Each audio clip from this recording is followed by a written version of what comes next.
RJ. From the minute I met RJ, he used the word impact a lot. I thought maybe he had just heard it from a friend and was trying it out. But no, he's very serious about wanting to make an impact and encourage people to make an impact. And he is the CEO and motivational speaker of his company, which is Impact Speaks. He's also a new dad, and has the role of being, I don't know if the puppy is new. Is the puppy new? You've got everything new, a new wife, a new kid, a new puppy. So he's speaking tonight on motivational strategies, obviously, and lessons learned. His speech is titled, Family Comes First. Help me welcome this tired guy to the podium.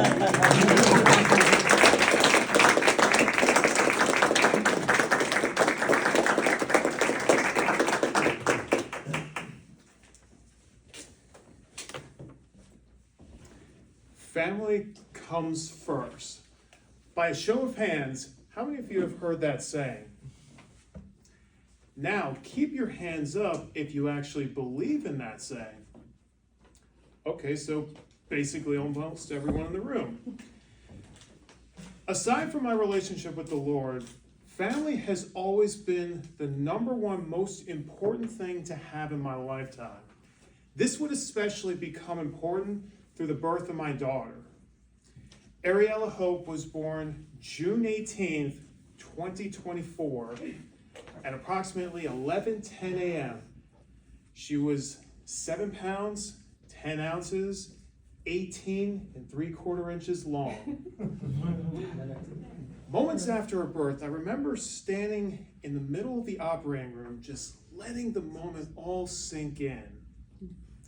My wife is on the left side of the room after just going through an intense C-section. Doctors are stitching her up, getting her ready for recovery. And on the right side is my daughter, with a nurse working on her, cleaning her up, giving her vaccines, making sure that everything is all good and that she's actually breathing, everything that she needs in the first critical moments of her life.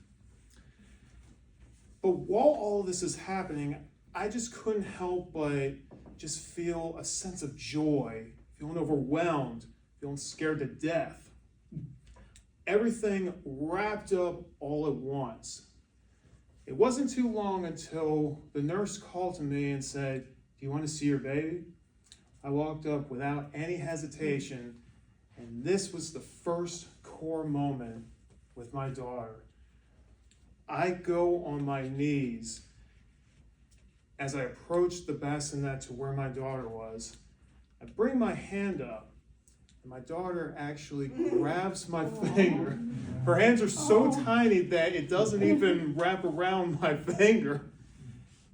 And it was at that moment when I made a commitment to make sure that she was provided with a safe and loving home, that she would live a good life, that she would be protected, that my wife and I would provide and set a good example of what it is to be the person that you are called to be, and then to cherish every single moment, to be present at every single moment.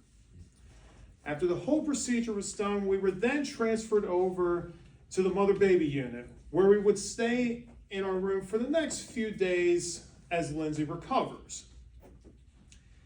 And during this time, this gave us a chance to actually spend time with my daughter, actually taking care of her, going through the nitty-gritty, if you will. We're changing her, we're feeding her, we're giving her births, giving her cuddles, everything that you can think of. But one night in particular was really rough. And they say that the second night is the roughest. I have to disagree with that. I think it was the first night, but I digress. We were so exhausted. We were getting frustrated. We felt like we were doing everything we needed. But the problem with babies is that they don't have an instruction manual. So you don't know exactly what they need, and they can't talk yet. So you're just kind of out in the wind, just guessing. But as all the chaos was happening, I took a step back and thought to myself, you know what? This is not going to last for long. One day when she's a teenager, and then when she's an adult, we're going to look back at this phase of her life and we're going to wish that she's this tiny little baby that we're going to be holding and that we're going to be taking care of for many years to come. And then I started thinking about, what kind of person is Ariella going to be? Who will she meet? What kind of personality will she have? Who will she end up marrying? And that's a very scary thought to think about, especially when they're a tiny baby, when it's years down the road, hopefully.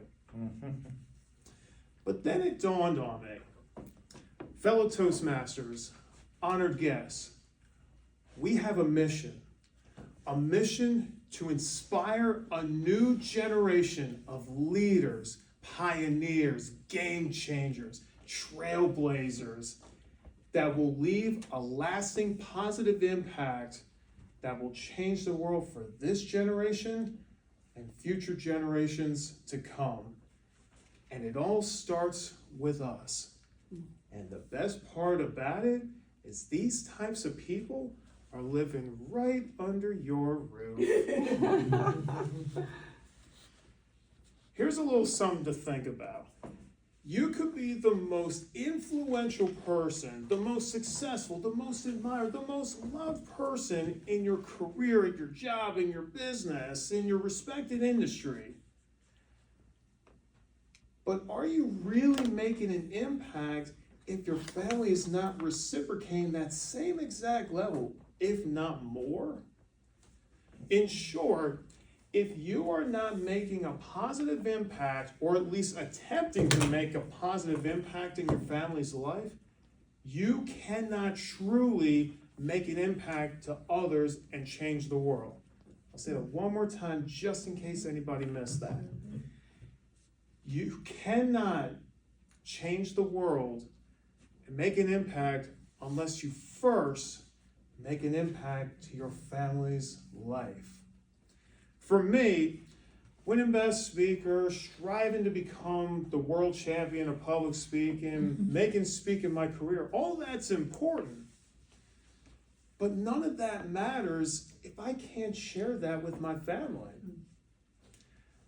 What impact looks like to me is I'm walking home and my dog is sprinting up to me, jumping up with pure excitement. My daughter, when she gets older, her eyes are as big as saucers. She has a big smile on her face, and she's running up to me. She's saying, "Daddy!" Gives me a hug. And most importantly, my wife is waiting for me to give me the biggest hug and many kisses, welcome me home, and saying, "I love you." That looks like impact to me. And I'll leave you all with this. What will you do today that will leave an impact to your family? Because family comes first always. Madam Toastmistress.